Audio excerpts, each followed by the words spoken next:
Hello everyone, and welcome back to another retelling of The Lost Warriors. I am Baron Bro, and let me tell you what my players got up to this time. Catch those up who weren't here last time. The party is essentially Ronin at this point. Their lord taken, their lands no longer their own, and it's only a matter of time before the rest of Beijing figures this out and comes looking for them. Because obviously a warrior failing to protect their lord is not a warrior they want living long.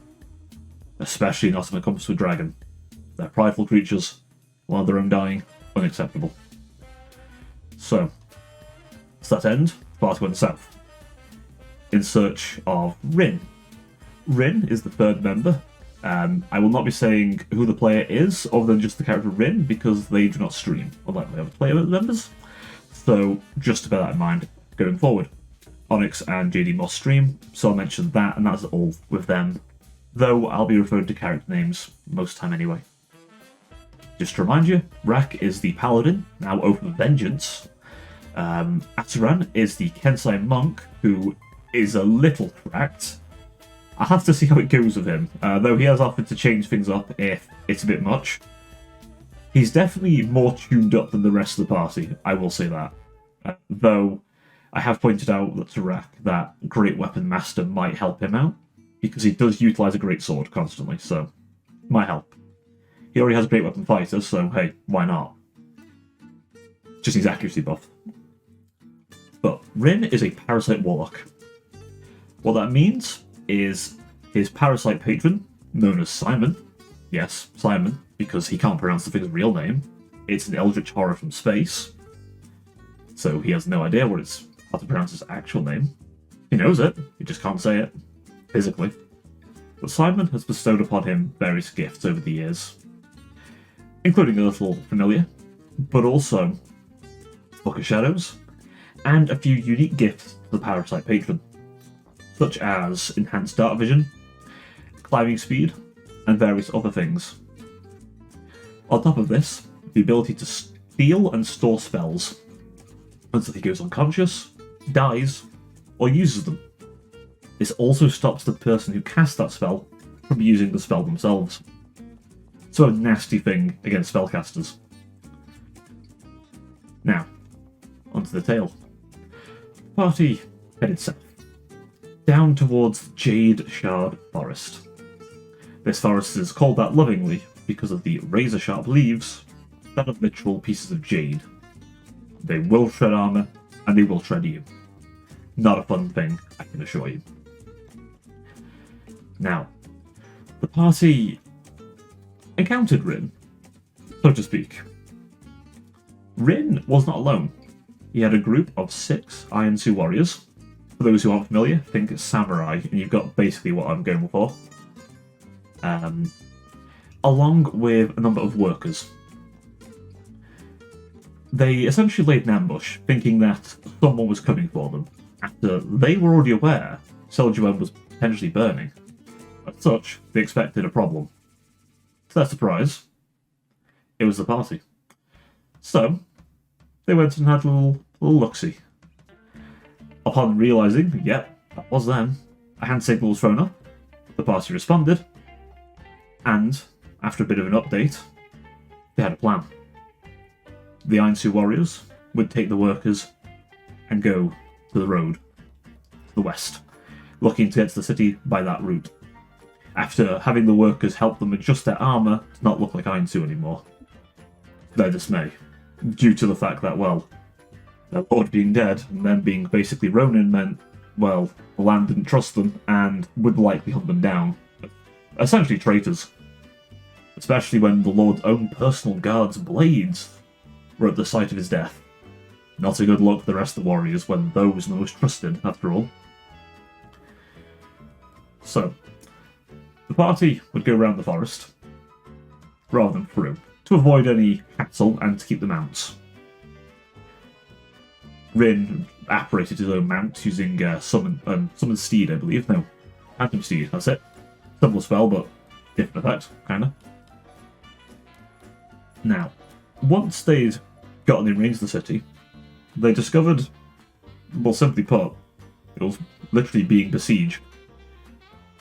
Now, when I say besieged, you might be thinking, oh, catapults and all the rest. No, no, no, not quite yet. No, this was the part of the siege where everyone was holding them off. Because, of course,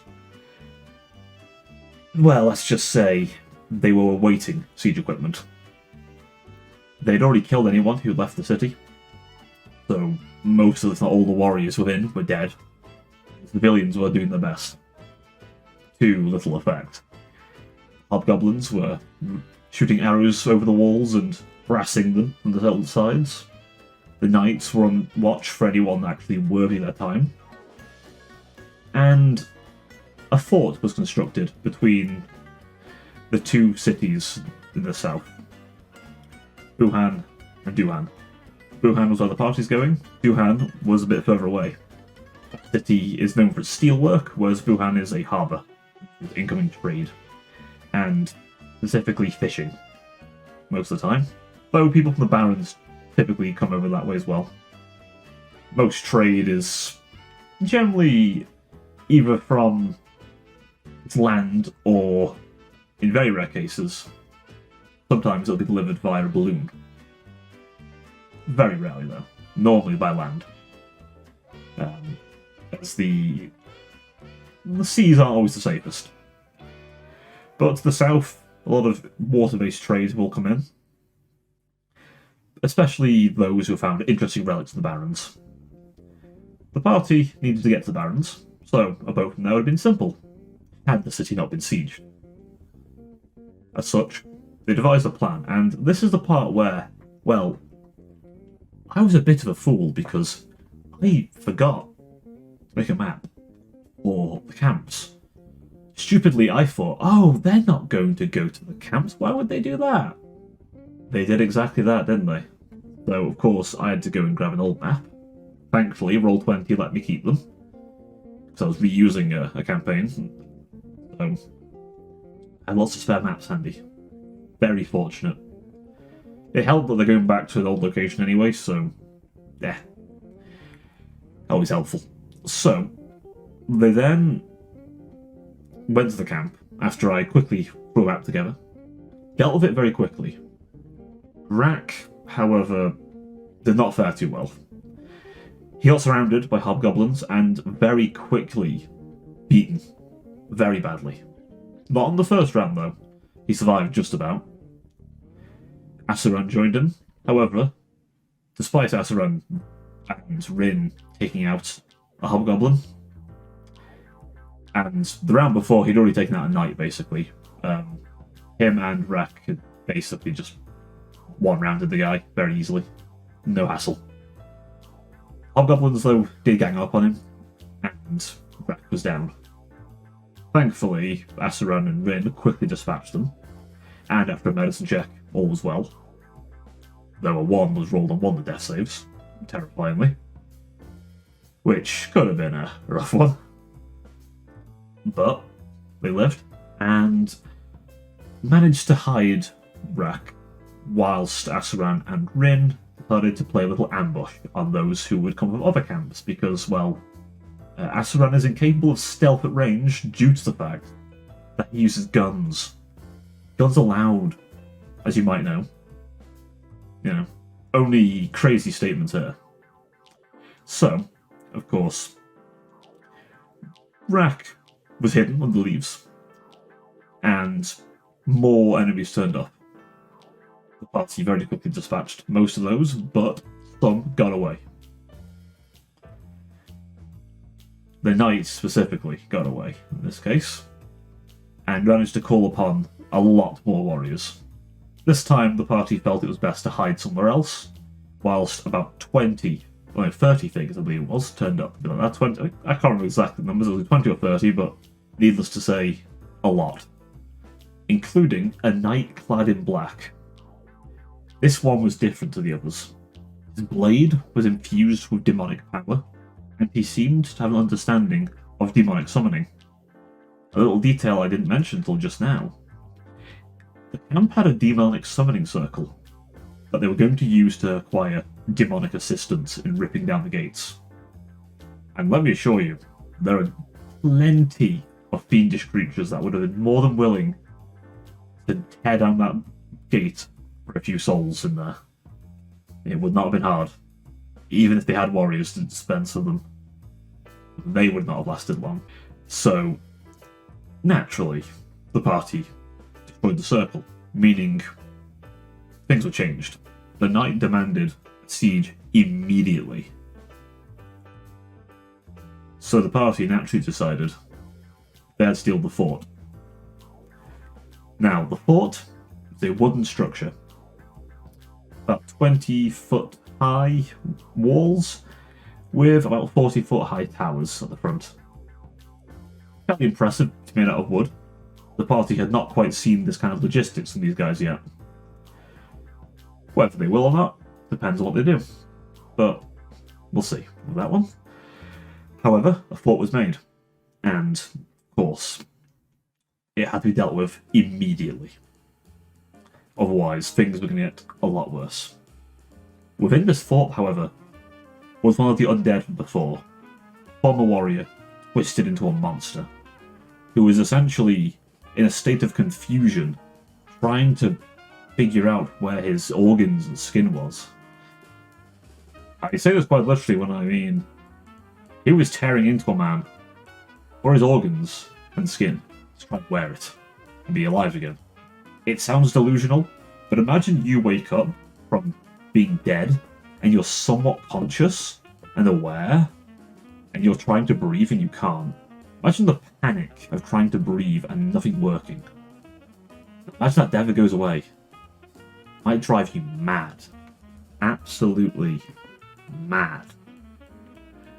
So of course, the confused and raging creature was at work its grisly task that it believed needed done. Thankfully, a knight and a number of hobgoblins had left to join the other forces after the raid. The party decided this was their chance. They scaled the walls easily. Rin, because he could climb 30 foot. Asaran, because he could literally step in the wind and jump. And Rak had Misty Step, so he could jump over too. So they just Delta Forced it, bursting in there, slaying a number of creatures, Asaran killing many, many things, including the undead. On a one-on-one at range, on top of the tower, the undead had no chance. Asaran lit it up, pistols blazing. Rak dispatched a number of hobgoblins, quite easily himself, and Rin kept one distracted the entire time. Quite literally tasing the man, running between his legs in a you could only imagine is the most comedic thing possible of this little blue kobold. Actually, he's sort of blue and mostly black, like the night sky, running around tasing the man continuously, whilst he's screaming, trying to swing at him. He does get a hit off on the little kobold, but Asaran turns around and simply knocks him off, whilst Rak also throws a man to his death, impaling him on the spikes below. The enemy's own spikes being used as decorations for their own bodies this time. No twist of irony. After the place was cleared, of course, the party took a rest, lit the fort on fire, and came up with a plan. The siege must be lifted, and to that end, they would take out the Knight in Black. Though, they could see that he was certainly surrounded by demonic presence. It would not be easy. Nor do I intend him to be. That is the end of the retelling, but I just wanted to use this as a good opportunity. This session was not planned entirely. And what I mean by that is, unlike the session before, I actually didn't go through much of my notes.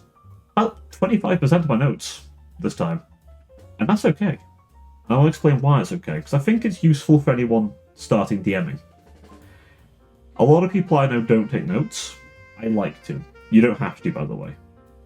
I didn't take notes after the session, I just remembered it, but now I do to help me do these. Plus I do these now. And what I want to say to you all is this. When it comes to doing sessions, you're going to have situations where the players do something that, while in planning, you don't think about. And you might think to yourself, oh god, this is bad, I'm doing a terrible job, and just really, just it. But you're not. You're not. At all. It's simply a case of, at the time, you had a plan, you thought this is how they're going to do things, and they didn't.